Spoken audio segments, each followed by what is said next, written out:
Yo, this is for you. I am my number one fan.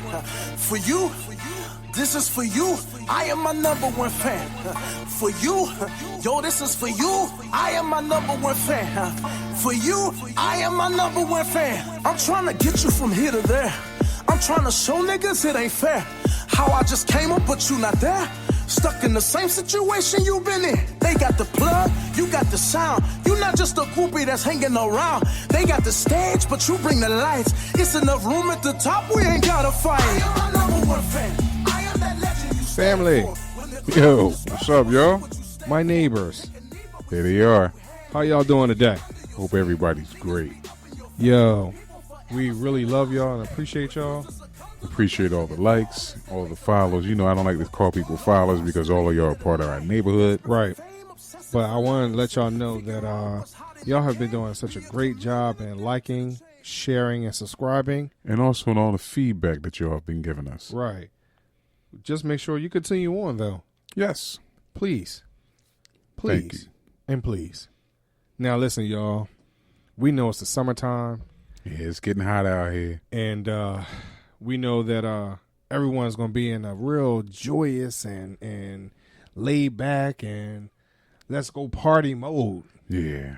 So, and we've been hearing the same thing about this show. Like, y'all really like how we come off and how we like to have these conversations and how it almost feels like a barbecue, a family barbecue, right? Yeah, right. So let's talk about this family barbecue. And I'm sure all of us done been a part of somebody's family barbecue. Right. And hopefully none of our neighbors are come in empty-handed. I mean, you know, what are the rules for a barbecue? Some people will say, hey, just bring yourself, and some people take that literally. No. You can't just bring yourself. You got to either bring some ice, some paper plates, some forks, something. I mean, well, here's the problem. If someone says, just bring yourself, you know, and especially if you have those persons that are bougie and don't like everybody else's food. Right.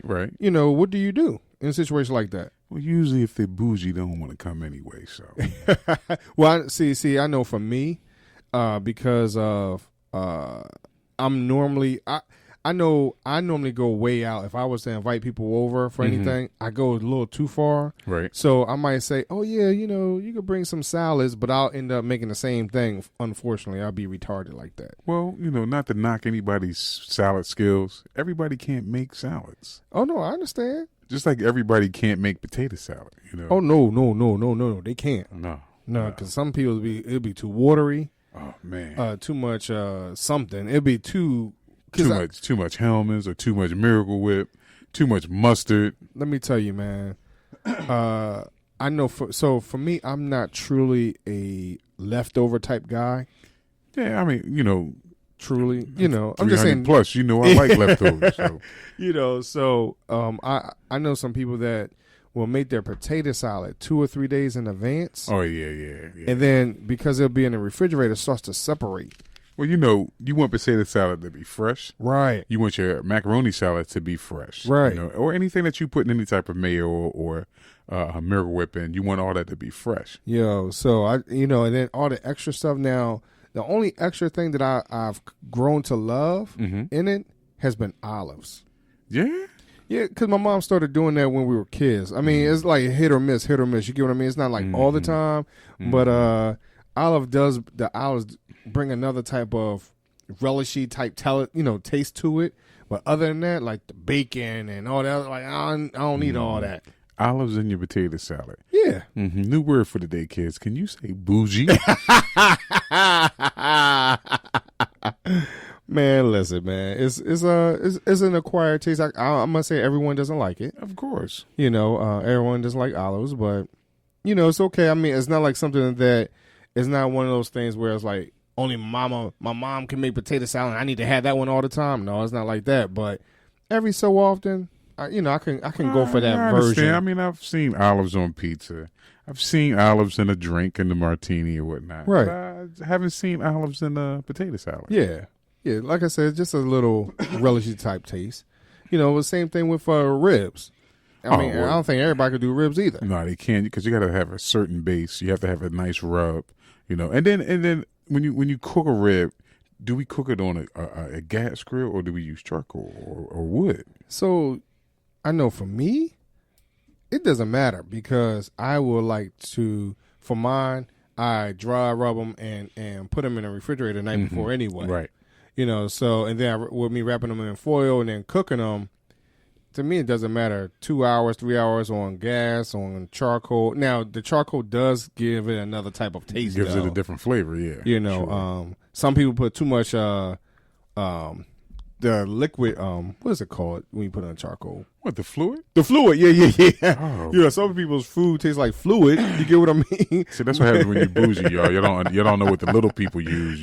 Right. When you bougie, you don't understand that you have to have lighter fluid to put on charcoal. No, and you have to use that little long lighter, the one-click lighter. Yo, I'm telling. Wait a minute, man. I just had a brain fart. That was it. Oh, okay. All sure. right. Bougie. I am not bougie. Yeah, I agree with you. Bougie. But I'm gonna tell y'all that some people, I think their ribs, some of them are pretty decent. Yeah. I've tasted ribs from Texas. I've tasted ribs from Nice. St. Louis when I was out there. I've tasted ribs from down south, and I've tasted a lot of ribs from up here in Pennsylvania. So, I mean, it depends on who's cooking it, what recipe they're using, and how they cook it. Now, my sister-in-law, we were away, and we barbecued. Okay. And she did her ribs in the oven. And she did her sauce, she did her rub and everything. And then I put them on the grill.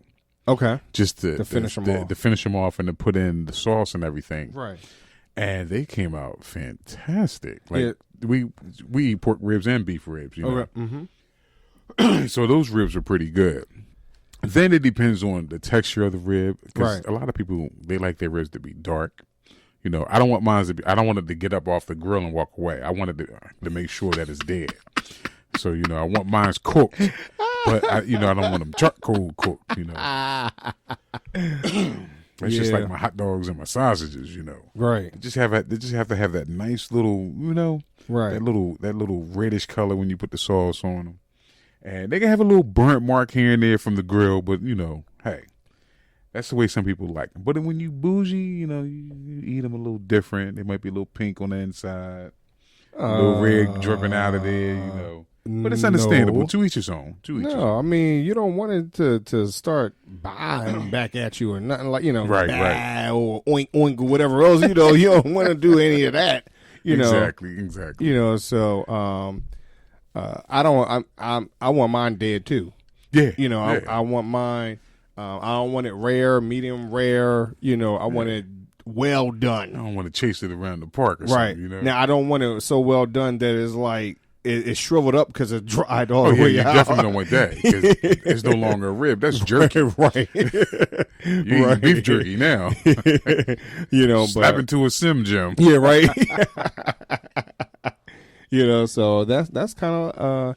I mean, for me, so I don't eat.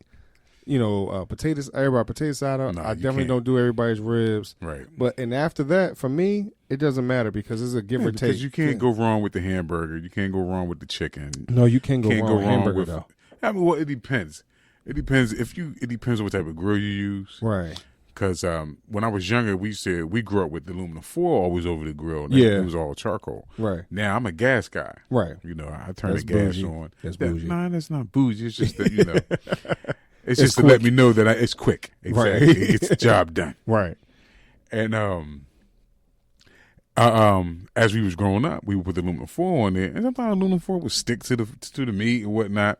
But you want that grate on top of your meat. Right. You want to be able to say, oh yeah, that came off the grill. Right. Which is cool. But it's as far as like associating barbecues with the community, everybody likes to barbecue. Everybody, you might barbecue, and your neighbor comes over. Yeah.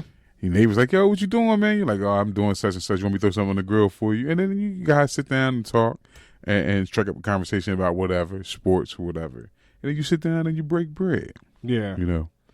But a lot of people, and sometimes that barbecue, if it's really smoking pretty well and it's going through the, to your neighbor and then your neighbor's neighbor and your neighbor's neighbor. Oh, yeah, that makes you want to barbecue, right? Or just like, yo, let me holler at them real quick. Yeah, let me see if they outside. Let me see, what they doing. Exactly. Maybe I need to strike up a conversation real quick. Now, like we got a neighbor, and you know him. He's a couple doors from us. He barbecues no matter what. Yeah. No matter what. It could be raining. It could be 8 feet of snow. Right. If he will barbecue anything out there. Now, just to let y'all know, he does not look like us. Yeah, I mean, he's... No, I'm saying that because I don't want people to assume. You get what I mean? Oh, yeah. It's... Now, when I say he does look like, he's a male like us. Right. But no, he's out there faithfully. Yeah, he's a good dude. All the time. Yeah. And then I love the smell of that barbecue anyway. So, right. As long as he's out there barbecuing, that just keeps me in mind. Maybe I should go put something on the grill too. Yeah, so I think that that type of environment and it can bring the community together. At least your neighbor, your next door neighbor. Of course. Like you said, you could break bread with them. You can sit down and talk with them. And sometimes food, will bridge any gaps y'all have. Yeah. So, like when we were younger and, people would go in the parks and barbecue. And they would have like maybe their family reunion or it just might be some type of function that's going on. So me and a couple of my buddies, we used to always just go up to people's house. I mean, not their houses, but to the party, get a plate and just start to go eat, A couple times we got caught, we got chased away. But as long as you say that you know Johnny and them, or yeah, I know Johnny and them. Yo, you know what? And he invited me. And he didn't even show up. He didn't even show up. He didn't even show up. But it's always somebody named Johnny in somebody's family, or Bill or William, But is it wrong? Nah, not when you're hungry. It ain't wrong, especially when something's smelling good. And then here's the other part too. Some. With us growing up in Philly and going to Fairmount Park and things like that. Man. Sometimes the family that's together, interesting enough, they don't all know each other. Right. So they were like, yo, why you look like Uncle Dave? Exactly. Yeah, I look like Uncle Dave. Yeah. Today? Yeah, right. That's your Uncle Joe? Yeah. Yo. I'll be like, yo, don't you know Pookie? Yeah, right? Yeah. But it just shows you that how communities are. Right. Because people feed you. Right. People love to feed you. Right. People love to give you something to eat, give you something to drink, and talk to you. Yes. So that's the whole thing about barbecuing when you're living in a nice community, when you have good neighbors and your neighborhood is good. Somebody can walk up to you. You don't even really have to know them, but if the conversation is good, you offer them something to eat. You let them sit down and eat with you and break bread. Yeah. But is there any type of barbecue etiquette? I mean, I think that's where we was starting off with. When we said with the place and stuff, but like really, is there a difference in where you at depending on the area or the neighborhood? I would say the barbecues I've attended, / block parties. Oh. I would say no because they all seem the same. They all seem the same, right? Yeah. Overall, now depending on where you are, there's a certain in a block party setting, certain families take over the block party, right? Just because of their attitude and everybody's the same way and whatever else. You be like, yo, do you have to be that loud? Is everything mother sucker? Every other word, like some people's vocabulary is what it is, right? And then it's like after a while, it's like, yo, does this lady ever stop dancing? Why is she always dancing? Hey, you can't knock a person that want to enjoy themselves, But I'm saying all that to say is that I think those type of events, you always find somebody or a situation that you can sit down and laugh at. Like you said, people are enjoying themselves, right? And I'm coming from just the antagonist type person, right? Because they be like, "Yo, if they don't shut up," because you always got that one person that's like that. Yeah, but when you sit back and you watch them, even though they may be a little loud or they may be a little rowdy, and it gets on your nerves a little bit. You sit back and you be like, damn, they really having fun. Right. They are really enjoying themselves over there. And I wish they would invite my mosey on over here.